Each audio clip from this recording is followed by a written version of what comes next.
जम्मू कश्मीर के उपराज्यपाल मनोज सिन्हा के वंचित और भूमिहीन परिवारों को प्रधानमंत्री आवास योजना के तहत भूमि प्रदान करने के फैसले का भारतीय जनता पार्टी जम्मू कश्मीर ने स्वागत किया है और वंचित और गरीब परिवारों की मदद करने के लिए प्रधानमंत्री नरेंद्र मोदी का आभार व्यक्त किया है।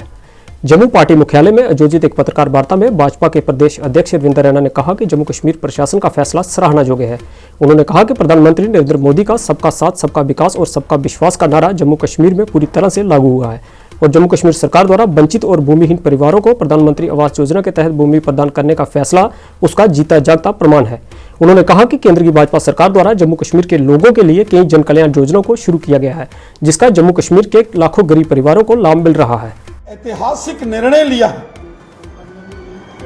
जिसमें जम्मू कश्मीर में उन सभी लोगों को जिनके पास जमीन नहीं है, ऐसे तमाम लोगों को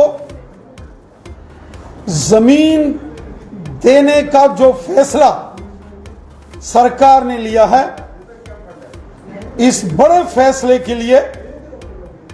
हम अपने देश के प्रधानमंत्री नरेंद्र मोदी साहब, हमारे देश के गृह मंत्री श्रीमान अमित शाह साहब और जम्मू कश्मीर के माननीय लेफ्टिनेंट गवर्नर श्रीमान मनोज सिन्हा साहब का दिल की गहराइयों से धन्यवाद करते हैं, शुक्रिया अदा करते हैं कि गरीब लोगों के लिए और खासकर वो लोग जिनके पास बिल्कुल भी जमीन नहीं थी और जमीन न होने के कारण से लोग अपना घर नहीं बना सकते थे, प्रधानमंत्री नरेंद्र मोदी साहब की जो आवास योजना है, जिसके तहत गरीब लोगों को मकान दिए जाते हैं, उस योजना में सर्वे में नाम होने के बावजूद वो गरीब आदमी जिसके पास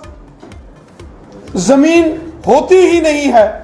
वो अपना मकान नहीं बना सकता, ऐसे तमाम लैंडलेस लोगों को जिनके पास जमीन है ही नहीं, उनको 5-5 मरले सरकार द्वारा जमीन दिए जाने का फैसला बहुत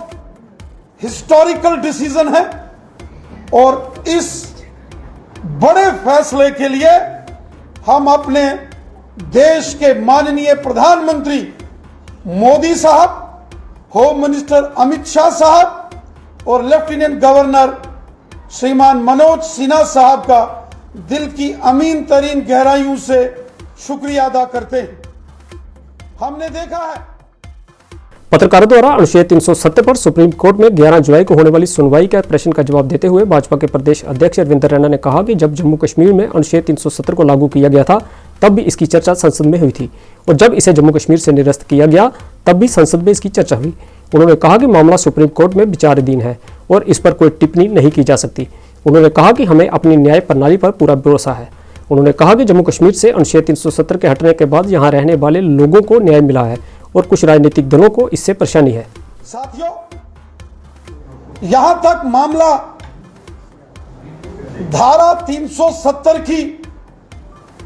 honourable supreme court of India में सुनवाई का है। हम सब जानते हैं हमारा देश एक लोकतांत्रिक व्यवस्थाओं द्वारा चलने वाला देश है और हम सब जानते हैं कि लोकतंत्र में हम हर इंस्टीट्यूशन का बहुत सम्मान करते हैं। धारा 370 जब लगाई गई थी उस वक्त भी इसकी डिस्कशन पार्लियामेंट में हुई थी, कॉन्स्टिट्यूएंट असेंबली में, और जब इसको निरस्त किया गया तो भी पार्लियामेंट के दोनों सदनों में इस पर डिबेट हुई, इस पर वोटिंग हुई और इसमें जो जरूरी संशोधन थे, अमेंडमेंट्स थी, वो संवैधानिक तरीके से लाई गई। फिर भी जब इस मामले में कुछ पक्ष ऑनरेबल सुप्रीम कोर्ट में चले गए तो माननीय सुप्रीम कोर्ट ने 11 जुलाई से धारा 370 पर सुनवाई के लिए बेंच का गठन किया और इसकी सुनवाई शुरू होगी।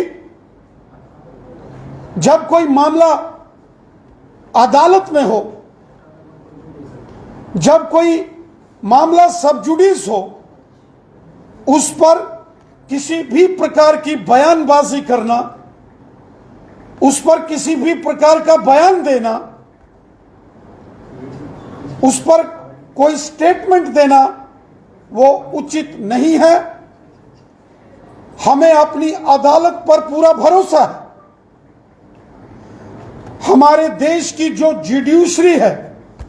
हमारा जो जुडिशियल सिस्टम है, हमारे देश की जो न्यायपालिका है, उसका लोहा पूरी दुनिया में माना जाता है। कुछ लोग अगर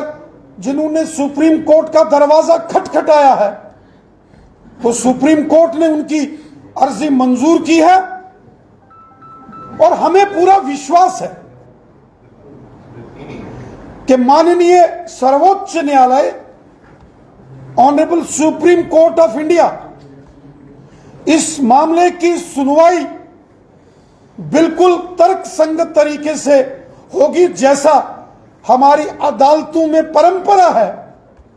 आर्गुमेंट्स काउंटर आर्गुमेंट्स के बाद इस पर जो भी निर्णय आएगा